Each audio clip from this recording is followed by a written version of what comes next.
Bonsoir à toutes et à tous, donc chronique numéro 181. Et dans cette chronique, je vais tâcher d'expliquer un phénomène et un événement passé sous silence, ou du moins très peu commenté, concernant le rôle et l'action menée par la CIA en Jamaïque. Alors effectivement, mon préambule, qui connaît la Jamaïque, si ce n'est que à travers effectivement la présence de Bob Marley. Rastamania, entre guillemets, on sait que c'est une île des Caraïbes au sud de Cuba, proche, ma foi, de la République dominicaine. Et la Jamaïque nous offre finalement au fond ses montagnes, ses forêts, ses plages bordées de récifs. Alors, tout cela, bien entendu, est un endroit touristique très connu, qui sont nombre de stations balnéaires qui sont regroupées vers Montego-Bay, dont beaucoup apprécient le raffinement romantique et une certaine forme d'architecture coloniale anglaise. Alors, bien entendu, la Jamaïque, c'est avant tout le berceau de la musique reggae. Pour les puristes, le ska, le mento, le blue beat, le rocksteady. Bref, la Jamaïque s'est fait connaître à travers sa musique. Et on ne peut pas échapper à Kingston, et plus particulièrement pour ceux qui sont plus experts dans le domaine, Trenchtown, le fameux quartier très pauvre, où s'est développé effectivement les concepts musicaux tels que le ska, le rocksteady, et plus tard le reggae. Alors, bien entendu,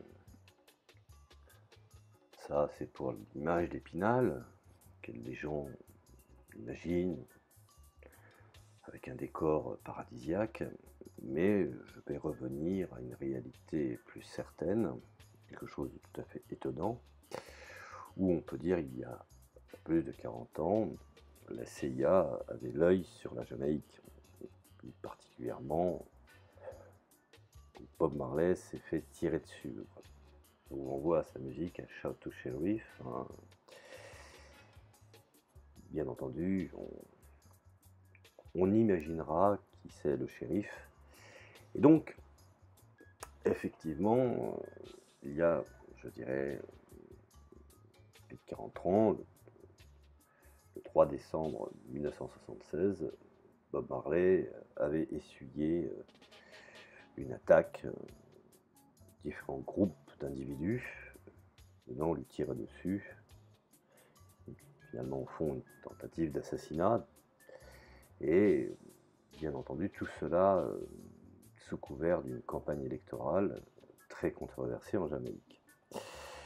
Alors, l'opposant, le favori des États-Unis, Edward Seaga, Premier ministre sortant,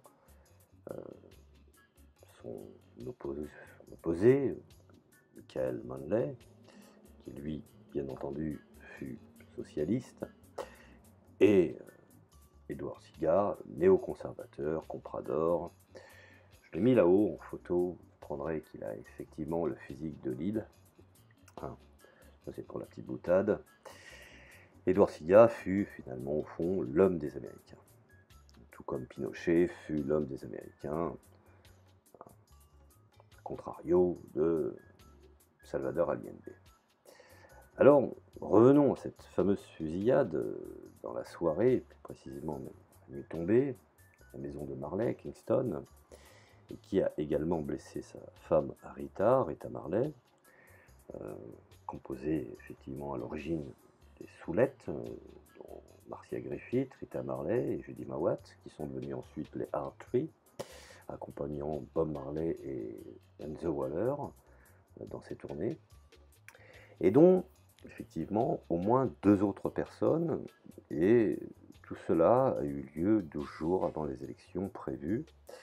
Et 2 jours, rappelez-vous, ce fameux concert gratuit donné, intitulé One Love, et Marley avait accepté de jouer dans l'espoir de réunir effectivement la population et finalement de faire cesser les conflits meurtrier, et dont la violence qui en résultait et qui s'était produite.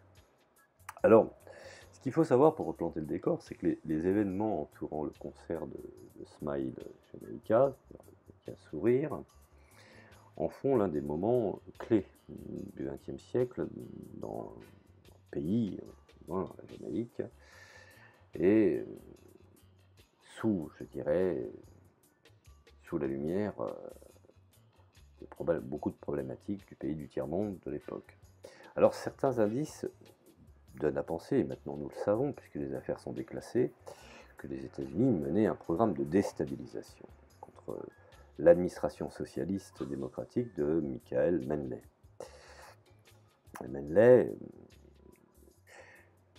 écrit lui-même, ce n'est plus un secret de Pochiniel, que les anciens officiers de la CIA, par exemple Philippe Agee ou John Stockwell, qui ont déclaré plus tard explicitement qu'un tel programme existait. Et Agee a même, je dirais, nommé des officiers de la CIA en poste à l'ambassade américaine à Kingston. Et dans certains ouvrages que je viens de mettre pour illustrer effectivement mon audio, dedans il y a un résumé détaillé, des preuves, des programmes de déstabilisation, y compris des méthodes typiques de la CIA décrites par Agee. Donc, alors, bien entendu, Michael Manley, qui s'était rapproché de Cuba, de Fidel Castro, était l'ennemi juré des États-Unis dans l'hémisphère, je dirais, occidental, et la Jamaïque avait été envahie par une pléthore, je dirais, d'agents de la CIA, avec, bien entendu, l'appui des États-Unis, et finalement, au fond, on sait ce qui s'est passé par la suite, ce qui a permis de développer une guerre civile à l'intérieur de la capitale, parce qu'on savait que Manley se projetait de faire des accords avec Fidel Castro, et surtout, il avait pour objectif de mettre en œuvre des programmes socialistes qui, ma foi, profiteraient au peuple jamaïcain plutôt qu'aux entreprises ou aux investisseurs américains. Toutes ces entreprises, cela finalement que pour s'enrichir et mettre le peuple sous la sous-traitance. Et donc, il faut bien comprendre que, tout comme à l'époque du Chili, nombre d'intellectuels de l'université catholique de Santiago ont été formés à Chicago, comme Siga a été effectivement instruit à Harvard, et dont il ne s'est pas caché de ses tendances néolibérales, puisque même plus tard, quand il a accédé à la charge de l'État, il s'est affiché avec Ronald Reagan et a renouvelé son amitié, bref, d'une façon diplomatique, sa soumission. Rappelez-vous que même à l'époque, la déstabilisation sont des mots qui ont été effectivement, pas un secret de Polichinelle, explicités par Richard Nixon, qui dirigeait les efforts de la CIA via Henry Kissinger pour saper Salvador Allende au Chili, et qui avait pour objectif avant tout de détruire l'économie, ou du moins de la mettre sous perfusion libérale. Conséquence de tout cela, afin que effectivement la population en souffre et se lève pour voter, sinon coupable comme un Allende ou comme un Manley. Les mêmes méthodes ont été utilisées, ce qui est quand même assez, je dirais, révélateur. Et beaucoup de scénarios ont été envisagés. Marley fut effectivement couché sur cette liste des gens à abattre, puisqu'il constituait la part de son aura internationale et de ses textes dans ses chansons, qui pouvait représenter effectivement un véritable danger et surtout convertir une partie de la population américaine par le biais de la musique à la vision un peu plus socialiste et plus favorable au peuple en Jamaïque. Alors, bien entendu, pour diverses raisons, en Jamaïque, notamment la pauvreté, la corruption, le copinage politique, après 4 siècles, je dirais, de domination coloniale, des gangs de rue se sont affiliés à des principaux partis politiques. Par exemple, le Parti national du peuple de Manley, jugé socialiste, et le Parti du travail de la Jamaïque, le fameux JLP de Siga. Et il serait pas exagéré, je dirais, d'appeler les responsables non officiels des chambres, des responsables des gangs pour les partis à l'approche des élections de 1976, qu'il y eut des rivalités entre le PNP et le JLP. Donc, et cette action s'est intensifiée. Mais les rues, d'une manière générale, étaient favorables à Michael Manley.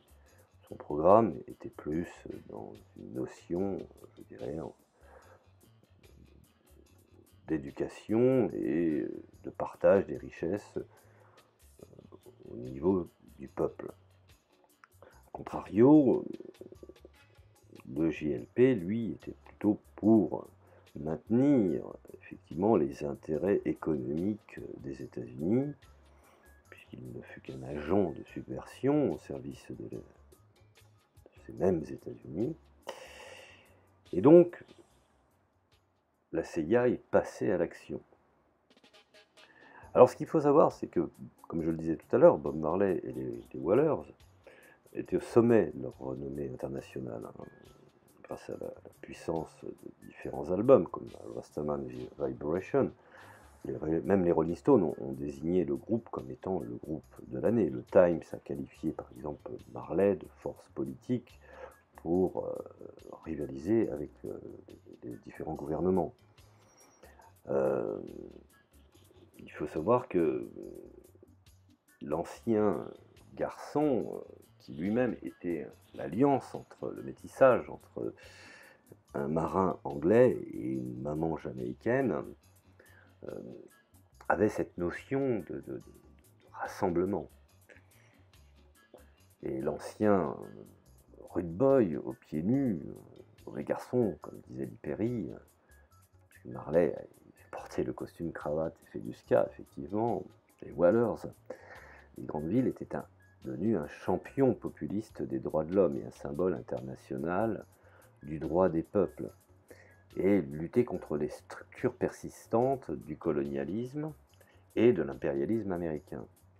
Alors sa renommée grandissante le mettait fatalement en danger. Et je dirais que certains seigneurs des gangs qui travaillaient effectivement comme chasseurs de primes se sont vendus effectivement à la CIA. Alors, bien que Marley savait pertinemment qu'il y avait des menaces qui pesaient sur sa tête, il considérait que le concert de Smile Jamaica était de la plus haute importance, puisque c'était surtout un symbole d'unification plutôt qu'une tentative, je dirais, à solliciter ou plébisciter, je dirais, le gouvernement de Manley. Même si Marley se penchait plus pour Manley, il pensait avant tout à garantir une unité de la Jamaïque. Alors, bien entendu, le 3 décembre, 2 nuits avant le concert, 2 voitures d'hommes armés ont pénétré dans la cour de Marley, à Hope Road, et ont ouvert le feu. La victime blessée, Marley a été évacué vers le domaine de Maynard Island, et bien entendu, il a été évacué, protégé chez Chris Blackwell dans les collines gardes de police et des rastas armés de machettes, et Marley a réfléchi, je dirais, à la sagesse de jouer au concert prévu, car il savait que les tireurs étaient non seulement en fuite, mais qu'ils avaient une puissance financière non négligeable, étant donné que la structure venait de l'étranger. Alors à cette époque-là, on se doutait que ce coup ne pouvait être fait que par la CIA. Alors beaucoup de gens se posaient des questions, et Marley a suscité dans la foule des paroles de résistance et de révolution, incitant les gens à penser, à rompre avec le système qui les oppresse, qui les aliène. Et finalement, Marley était trop conscient de comprendre ce qui était en train de se tramer en Jamaïque. Et lui-même dit, les Rastas ne travaillent ne travaillent pas pour la CIA. Il les précise dans Rat Race, sa fameuse chanson. Alors, bien entendu, Marley a décidé de jouer. La violence politique déchirait le pays et il souhaitait vivement envoyer un message d'unité à la population. Même s'il n'aimait pas l'idée de monter en scène avec, l'esprit figuratif, Marley considérait que sa mission était d'avant tout de prôner l'apaisement et de responsabiliser les individus qui se vendaient au plus offrant. Alors, à la tombée de la nuit, le 5 décembre, Marley a été chassé, des collines. Alors, bien entendu, quand je dis chassé, c'est-à-dire que quitté, je dirais, d'une façon cognito des collines de Heroes Park, et avec une vitesse, je dirais, vertigineuse, pour ça j'emploie le mot chasser, sous escorte policière.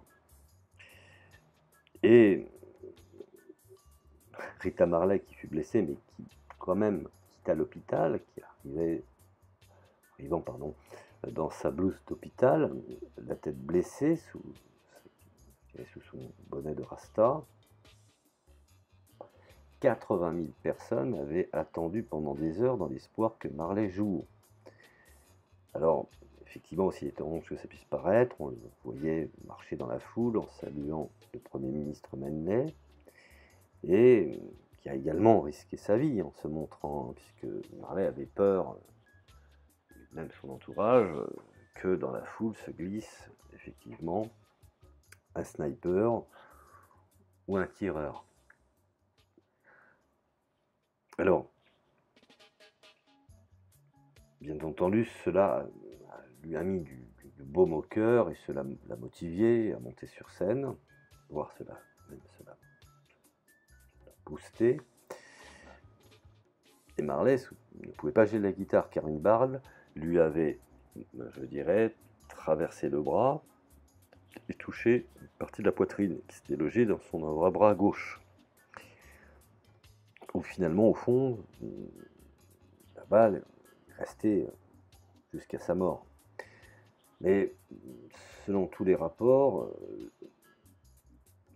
pour les gens qui ont connu et suivi ce concert, ma foi, ce fut un spectacle phénoménal. Alors dans la matinée, Marley s'est enfui en exil en séjournant brièvement aux Bahamas, avant de se rendre à Londres, où il a travaillé sur l'album Exodus, et qui fut à l'époque un des plus grands albums choisis par le Times. Alors pendant ce temps, bien entendu, les conséquences de tout cela, c'est que Michael Manley, le Parti socialiste jamaïcain, a été réélu. Alors, la lueur d'humanité que Marley a déclenchée avec Smile Jamaica a toutefois été de courte durée. La CIA n'a pas accepté effectivement que les élections soient gagnées par les socialistes jamaïcains, a redoublé d'efforts pour envoyer des armes et monter de toutes pièces des gangs. Alors, bien entendu, c'est à ce moment-là que certains responsables jamaïcains sont venus voir Marley à Londres pour lui dire écoute, il faut faire un concert pour promouvoir l'unité, qu'on a appelé plus tard le On Love Peace Concert, et qui a été organisé par Marley et revenu de Londres après une réflexion pour jouer en Jamaïque. Alors Marley, peut-être un peu naïvement, a essayé d'entraîner dans son concert sur la scène, souvenez-vous, Michael Manley et Siga sur la scène et les obliger de force à se prendre la main et finalement pour faire comprendre qu'il faut arrêter cette, je dirais, cette violence qui a atteint des niveaux épouvantables. Alors, les programmes de Manley ont été sérieusement sapés par les machinations des États-Unis et de la CIA, puisqu'ils ne comptaient pas en rester là. Certains craignaient que sous l'ombre d'élection de Ronald Reagan, un nouveau mandat de Manley n'entraîne un traitement encore plus dur, voire une invasion militaire, car cette option était effectivement engagée, un peu comme la baie des cochons à Cuba. Et quand les Américains ont effectué un embargo et ont mis effectivement tous les moyens en place, et ben ma foi, le pays est rentré dans une crise terrible, un peu comme l'avant-veille de la grève des chauffeurs routiers au Chili, manipulés bien entendu par la CIA, payés par la CIA, afin de ne plus honorer les magasins et pour que le peuple, finalement, au fond, accepte la dictature du général Pinochet. Alors, bien entendu, la conséquence de tout cela est que, finalement, CIA a remporté les élections. À ce moment-là, il y a eu un véritable glissement de terrain et Manley a commencé à mettre, CIA a commencé à mettre ses tendances néolibérales approuvées par les États-Unis et CIA emprunta lourdement la voie de l'emprunt auprès de la Banque mondiale et des institutions de prêt au niveau international. Eh bien, ma foi, la conséquence de tout cela, c'est que la Jamaïque a été ensevelie par une montagne de dettes dont, effectivement, encore aujourd'hui, elle ne s'est jamais remise. Alors, je ne vais pas faire trop long, je pourrais continuer, donner des noms, comprendre effectivement quels sont les rôles des acteurs. Moi, je vous renvoie sur le site de la CIA, les affaires sont déclassées, on peut les consulter, car d'une façon cynique, les États-Unis ne se cachent pas, enfin, plus précisément la CIA. Et donc, ce n'est pas l'important. L'important, c'est que vous voyez que même la Jamaïque a été touchée par la volonté hégémonique des Américains, et plus précisément, effectivement, quand je dis Américains, je parle de gouvernement, et plus précisément de la CIA. Donc voilà, je voulais faire cette petite audio explicative, assez courte, je pense, pas trop longue, et pour bien faire comprendre que Castro aurait pu jouer son rôle auprès du KGB pour lui aussi s'engager dans une guerre meurtrière et puis se faire passer des armes par Moscou en Jamaïque. Et en fin de compte, on voit encore une fois que ce n'est pas le KGB qui a effectivement organisé la guerre civile, c'est bien bel et bien la CIA, tout comme je pourrais dire à l'identique une problématique pour le Chili. Le KGB aurait pu fournir des armes et même des instructeurs pour lutter contre le coup d'État de Allende, mais les choses ne se sont pas fait ainsi. Donc je suis un peu fatigué de toujours qu'on nous renvoie encore du côté de Moscou, quand on sait que du côté de Washington, ça fait très longtemps qu'ils organisent les choses.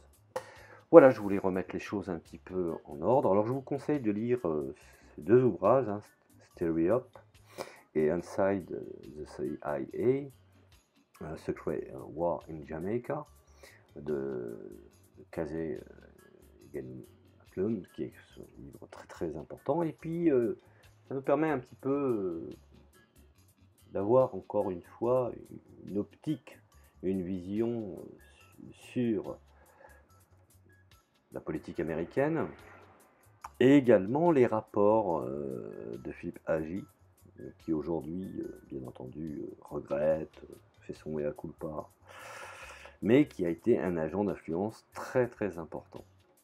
Voilà, je vous remercie et je vous dis à la prochaine chronique.